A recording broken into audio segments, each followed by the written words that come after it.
AP CM Chandrababu Srisailam ప్రాజెక్టును పరిశీలించారు. తొలుత ప్రాజెక్టు వద్ద ఫోటో ఎగ్జిబిషన్ పరిశీలించిన ఆయన జల వనరుల శాఖ అధికారులతో మాట్లాడారు. తర్వాత కృష్ణమ్మకు జలహారతి ఇచ్చారు. ఆ తర్వాత రైతులతో కలిసి సీఎం శ్రీశైలం ప్రాజెక్టు 4 గేట్లు ఎత్తి నీటిని సాగర్కు విడుదల చేశారు. 6, 7, 8, 11 నెంబర్ గేట్లను ఎత్తారు. దీంతో కృష్ణమ్మ పరవళ్లు తొక్కుతోంది. సీఎం వెంట మంత్రులు నిమ్మల రామానాయుడు కూడా ఈ కార్యక్రమంలో పాల్గొన్నారు. ఎగువ రాష్ట్రాల్లో కురుస్తున్న భారీ వర్షాలతో కృష్ణానదికి భారీగా వరద పోటెత్తుతోంది. దీంతో జూరాల నుంచి శ్రీశైలం జలాశయానికి భారీగా వరద నీరొచ్చి చేరుతోంది. క్రమంగా శ్రీశైలం జలాశయానికి వరద ప్రవాహం పెరుగుతున్న నేపథ్యంలో శ్రీశైలం ప్రాజెక్టు గేట్లెత్తి నాగార్జున సాగర్కు నీటిని విడుదల చేస్తున్నారు.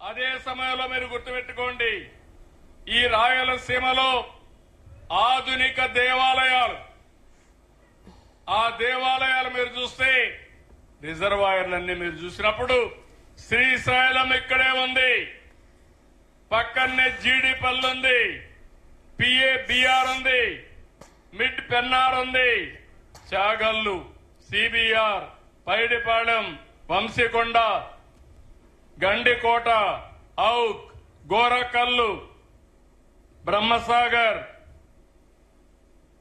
భైరవాని తిప్ప, అప్పర్ పెన్నార్, గొల్లపల్లి, మారాల, చెర్లోపల్లి, శ్రీనివాసపురం, అడవిపల్లి,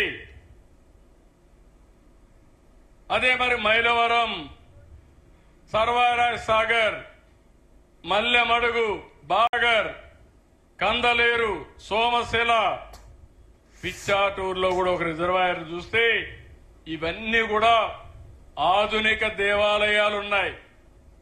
నేను అన్ని రిజర్వాయర్లు ఒక దేవాలయంగా భావిస్తున్నా. రేపటి నుంచి మిమ్మల్ని అందరినీ గుర్తుపెట్టుకోండి. దేవుడికి పూజ చేస్తాం, మన కోరిక తీర్చమని, మన వాళ్ళని చల్లగా చూడమని. అదే సమయంలో రిజర్వాయర్ కు పూజ చేసి మీ భూతల్లిని చల్లగా చూసి మీ జీవితాలకి సంపద ఇచ్చేది ఈ జలాశయాలనే విషయం మీరు గుర్తుపెట్టుకోవాలి. అందుకే ఇవన్నీ కూడా ఆధునిక దేవాలయాలు. ఒక్కసారి చరిత్రలోకి పోతే ఈ ఆధునిక దేవాలయాలు మెజారిటీ కట్టింది తెలుగుదేశం పార్టీ, నేనే కట్టాను. భగవంతుడు నాకు అవకాశం ఇచ్చాడు. కొంతమందికి భగవంతుడు అవకాశం ఇచ్చినా సద్వినియోగం చేసుకోలేకపోయారు. అందుకే ఈ రోజు ఇవన్నీ పూర్తి చేస్తాం.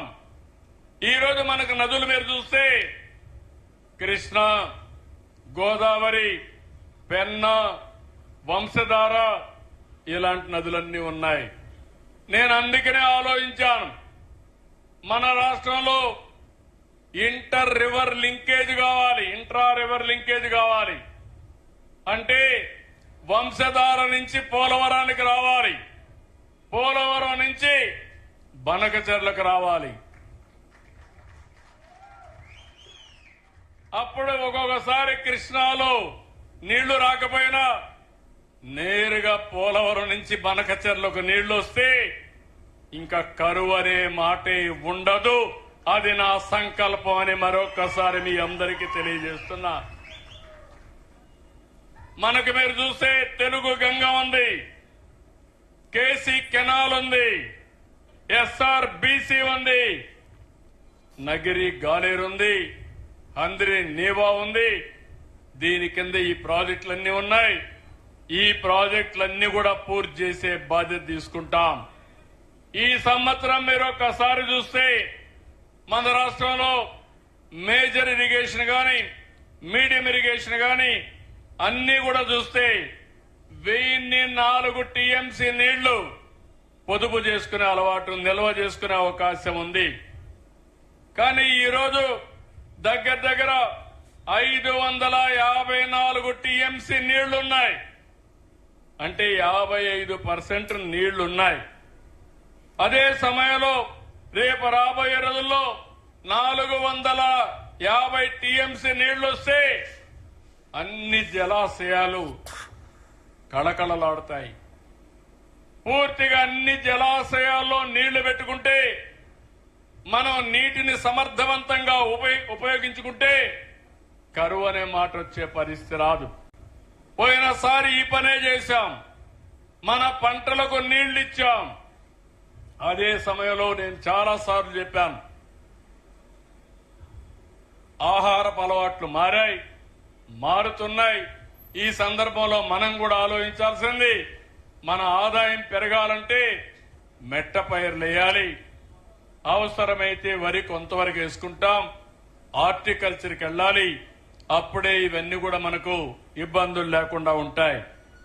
ఎప్పటికప్పుడు ప్లానింగ్ కూడా తయారు చేస్తాం. మీరందరూ చూశారు, నేను ఇప్పటికే సంక్షేమ కార్యక్రమాలన్నిటికీ కూడా నేను ఏ మాట అయితే చెప్పానో, సూపర్ 6 అని చెప్పానో అవన్నీ ఇస్తాను కూడా. కష్టపడతా, సంపద సృష్టిస్తానని చెప్పాం, అభివృద్ధి చేస్తామని చెప్పాం, ఆదాయాన్ని పెంచుతామని చెప్పి వచ్చిన ఆదాయం, సంక్షేమం, అభివృద్ధి రెండు కళ్లుగా ముందుకు తీసుకుపోతామని ఆ రోజు చెప్పాను. అదే చేస్తున్నా. ఇప్పటికే మీరు చూస్తున్నారు, దేశంలో ఎక్కడా ఇవ్వని విధంగా 4,000 రూపాయలు పింఛను. వేరే పార్టీకి మన పార్టీకి వ్యత్యాసం చూడాలి. 5 ఏళ్లు తీసుకున్నారు 2,000 నుంచి 3,000 చేయాలంటే. నేను 200 రూపాయల నుంచి 2,000 చేశాను 5 ఏళ్లలో. ఆ విషయం మీరు గుర్తుపెట్టుకోవాలి.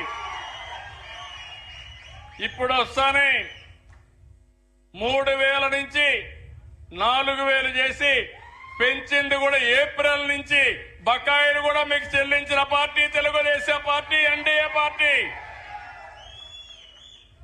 నేనే ఆ రోజు దివ్యాంగులకి, ఫిజికలీ హ్యాండిక్యాప్డ్ ఉంటే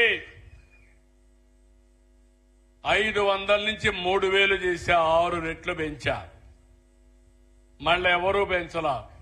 మళ్ళీ నేను వస్తానే దాన్ని 6,000 చేశానంటే 12 రెట్లు పెంచిన పార్టీ తెలుగుదేశం పార్టీ. 200 నుంచి ఈరోజు మనం ఎట్లా పెంచి అక్కడ కూడా పెంచాం. ఇంకో పక్కన ఎవరైనా కిడ్నీ పేషెంట్ ఉంటే, అనారోగ్యం పాలైతే 10,000 ఇచ్చాం. బెడ్కి పరిమితమైన వాళ్ళకి 15,000 ఇచ్చాం. నేను సవాలు విసురుతున్నా, దేశంలోనే కాదు ప్రపంచంలో ఎక్కడా ఇవ్వని విధంగా పింఛన్లు ఇచ్చే పార్టీ ఎన్డీఏ పార్టీ అని మరొకసారి విజ్ఞప్తి చేస్తున్నా. దీంతో నేను ఆగల. చెప్పినట్టు అన్ని చేయడం కోసం 200 అన్నా క్యాంటీన్లు పెట్టాం. ఇంకొక 75 పెడతాం. ఏ దేవాలయాలకు పోయినా మీరు లక్షణంగా భోంచేసే విధంగా అన్ని దేవాలయాల్లో అన్నదానం క్యాంటీన్లు పెట్టి దాన్ని కూడా పూర్తిగా ముందుకు తీసుకుపోతున్నాం. ఇంతేకాదు, ఈరోజు మీరు చూస్తే తల్లికి వందనం ఇస్తాను. ఇచ్చిన మాట ప్రకారం ఎంతమంది పిల్లలుంటే అంతమంది పిల్లలకి తల్లికి వందనం ఇచ్చిన పార్టీ ఏంటి? అవునా కాదా అని మిమ్మల్ని అడుగుతున్నా. ఏం తమ్ముళ్ళు, 6 మంది పిల్లలుంటే 90,000 ఇచ్చాం. 7 మంది పిల్లలుంటే 1,05,000 ఇచ్చాం. అది ఆ కమిట్మెంట్ తోనే ముందుకు పోయాం. 10 మంది పిల్లలుంటే 1,50,000.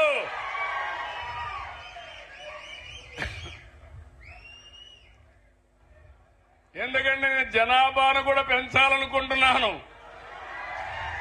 మీ భారం కూడా తగ్గించాలనుకున్నాను.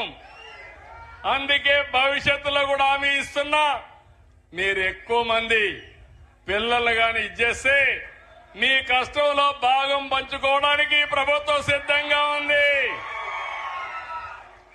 ప్రభుత్వ విధానాలే మారుస్తాను.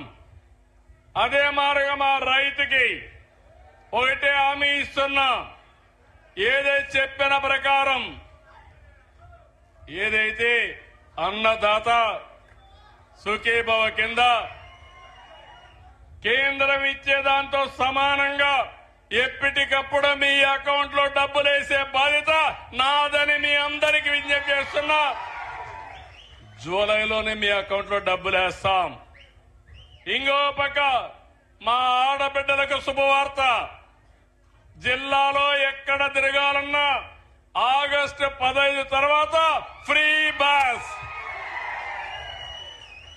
₹1 కూడా అవసరం లేదు.